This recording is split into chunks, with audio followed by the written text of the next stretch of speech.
Funny how people unsubscribe from your life without notice. One day they swear forever, the next they're gone. But hey, if you're here, hit subscribe. It's free, unlike loyalty.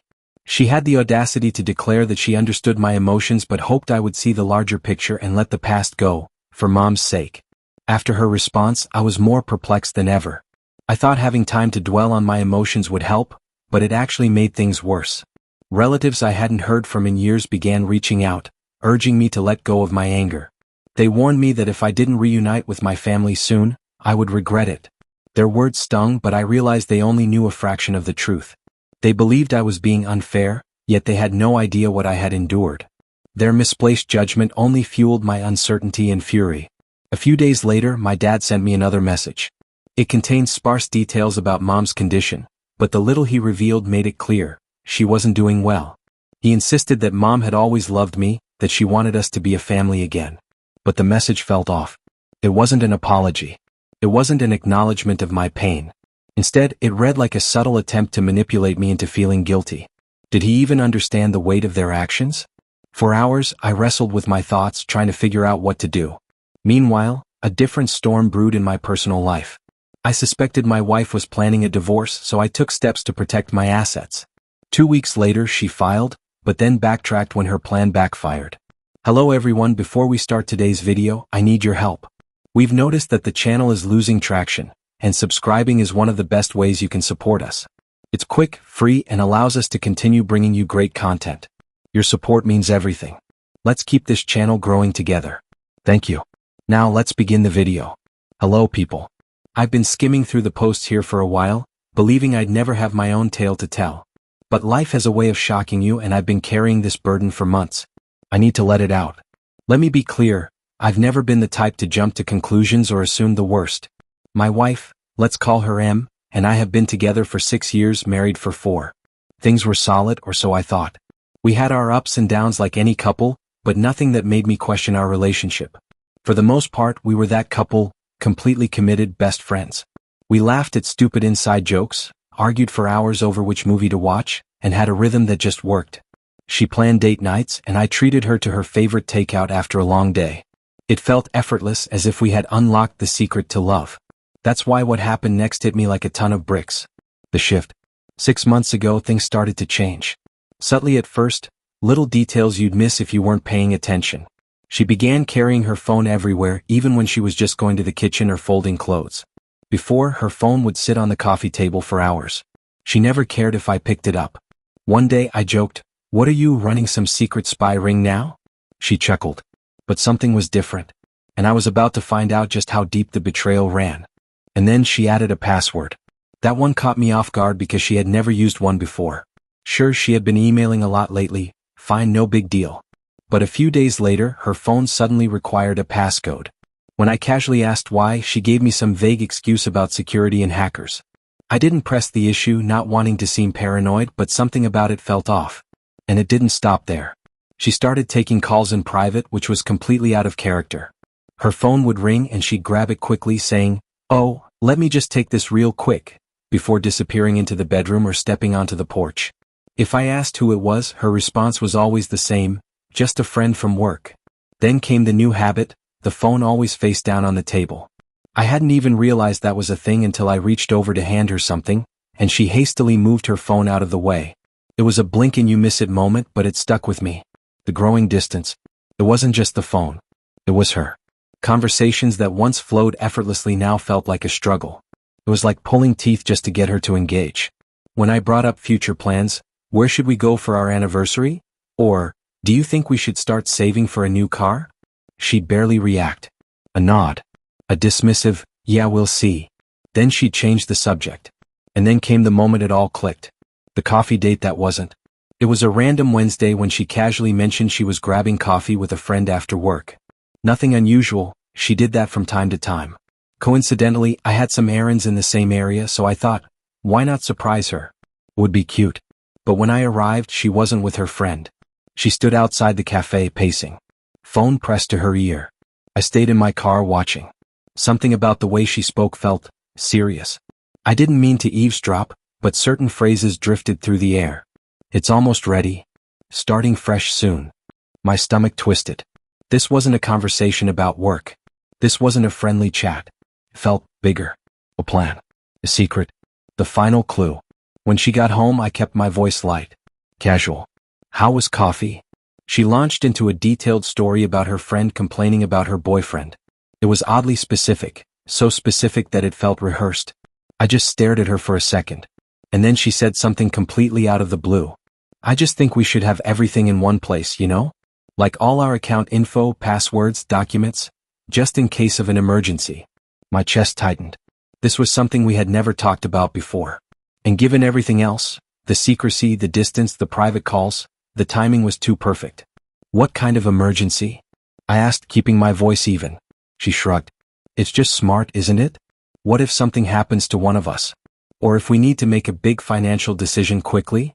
On the surface, her reasoning made sense. But the way she said it, the way she delivered it, it felt prepared.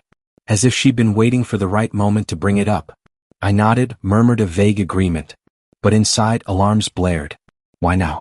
Why was she suddenly so concerned about merging our finances?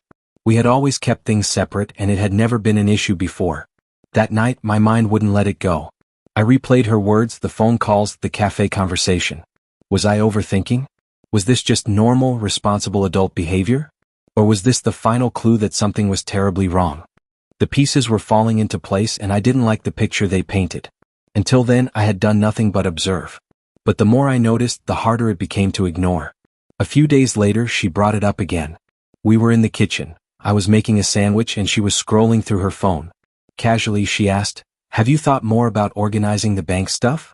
Like, do you know where all the account details are?" I lowered the knife and turned to face her. "Okay, what's going on?" I asked, keeping my tone light but firm. "You've been bringing up finances a lot lately. Is there something we need to talk about?" She finally looked up from her phone, surprised that I had pressed the issue.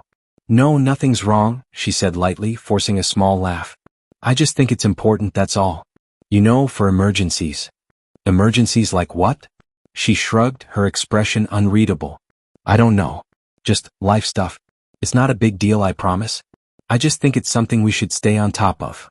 Her response was too vague, too carefully worded. I nodded and let it go, for now.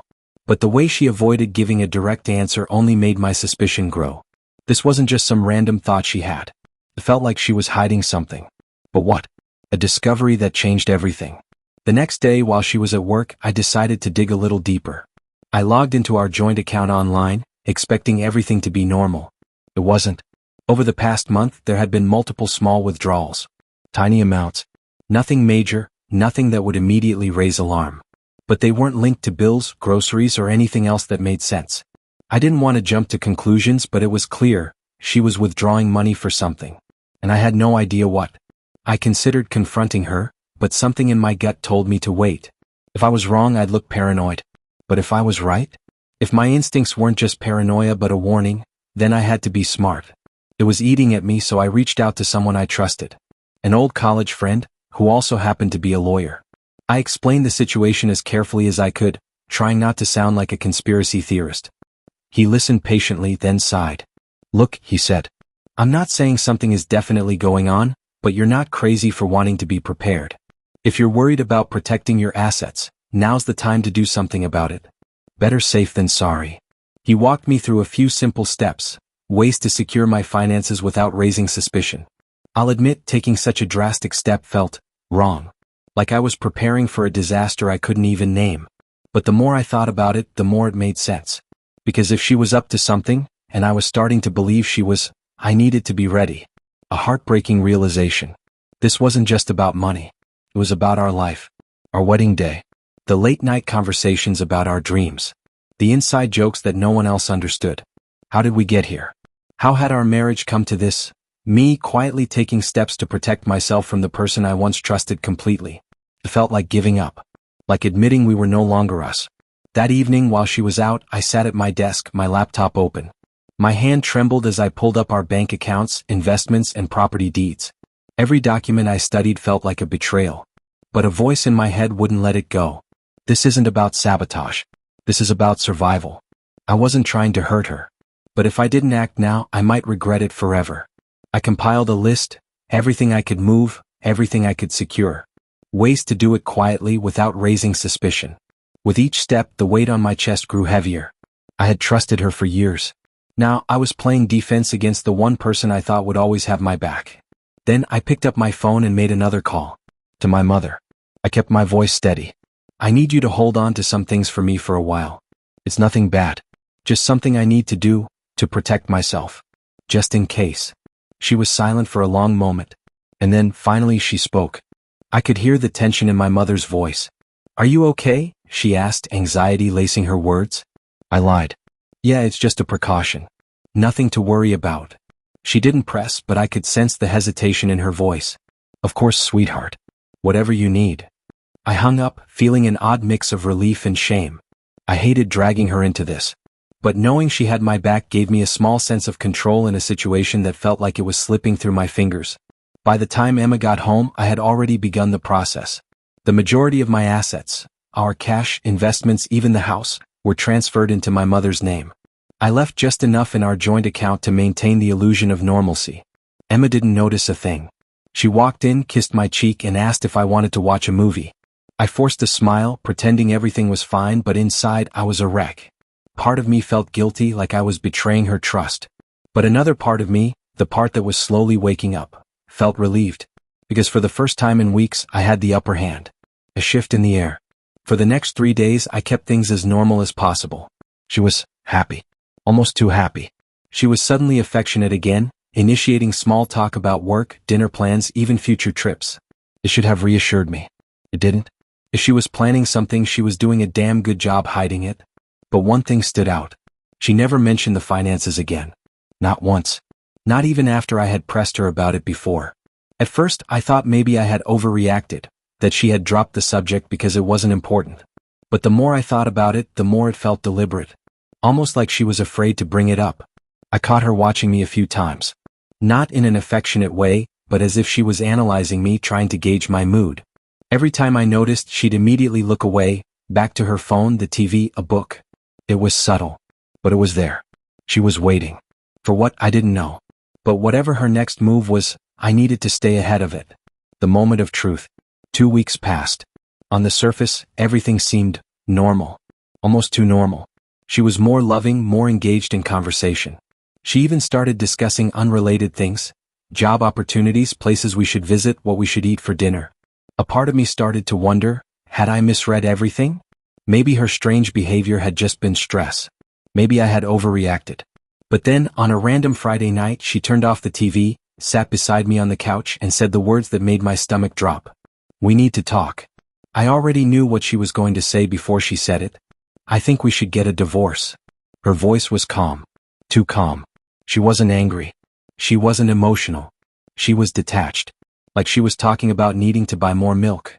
I stared at her, unable to speak. She kept talking, rattling off her reasons. Needing space. Wanting to find herself. Feeling like she had lost her identity in the marriage. All the standard breakup lines. But then she said something that made my skin crawl. You know, I've made a lot of sacrifices for you over the years, and I don't think you really appreciate them. I deserve more. That last part cut deep. Not just because she wanted out, but because she framed it as if I owed her something. Like this wasn't just about ending a marriage, it was about her claiming what she believed was hers. And that's when the real question hit me. Why now? Then she said something that made everything click. A friend of mine has been helping me see things more clearly. She wouldn't look at me when she said it. My mother, as always, was my rock. She arrived with buckets of paint, a list of ideas, and the determination to help me reclaim my space as my own. At first, I wasn't sure how to move forward. The betrayal still stung, the memories still lingered, but with every stroke of paint and every piece of furniture rearranged, something shifted within me. I was done mourning. Done questioning. Done giving my energy to someone who had long since stopped valuing me. I had spent years building a life with someone who, in the end, had already been planning her escape. An escape she thought would leave me broken and drained while she walked away with everything. But she had miscalculated. I wasn't just someone she could discard like an old sweater. She assumed I would be too shocked, too hurt, too passive to protect myself. She believed she had all the control, but in the end she was the one left with nothing. Jake, the man she thought she would start fresh with, disappeared the moment the truth came out. I had suspected from the start that he was nothing more than an illusion, a fantasy of something new and exciting, someone whispering sweet words of freedom and independence while fueling her greed. And when it became clear she wouldn't be walking away with half of my life, he vanished as if he had never been there at all. The calls continued, but they took on a different tone. At first, they were filled with anger, accusations, and resentment. But then came the pleas. Can we just talk? Please. I made a mistake. You don't have to forgive me, but can we at least find a way to move past this? I miss you. I miss us. I don't even care about the settlement anymore. Just talk to me. But there was nothing left to say. The damage was done. She had already made her choice, and now she had to live with the consequences. Even her family started to see through the lies. Her brother, who had once angrily taken her side, called me one evening and apologized. I didn't know, man, he said, his voice heavy with regret. I believed her at first. I thought you were trying to hurt her. But after everything, after what she's done, I get it now. I'm sorry I ever doubted you. I told him I held no grudge. At this point, I just wanted to move forward. When the divorce was finalized, she left with nothing but her personal belongings. All the grand plans she had built in her mind, starting over with Jake, living a life funded by my hard work, had crumbled. And me? I walked away with more than just my savings and my home. I walked away with something she would never be able to take from me. For the first time in years, I felt free. No more second-guessing myself. No more questioning my worth. No more bending over backward for someone who saw me as nothing more than a stepping stone. The truth is, love should never be one-sided. A relationship should never leave you feeling like you're the only one trying, the only one giving, the only one sacrificing. Love is about mutual respect, trust, and support, not manipulation and deceit. To anyone reading this, if you've ever found yourself in a situation like mine, know this.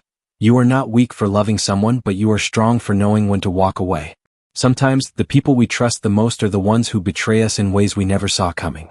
And when that happens, we have a choice. We can let it break us, or we can use it as a lesson to build something stronger.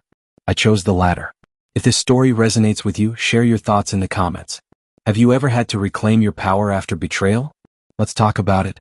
And if you found value in this story, don't forget to like, share, and subscribe for more real stories that inspire, empower, and remind us all of our worth. Because in the end, the best revenge is a life well lived.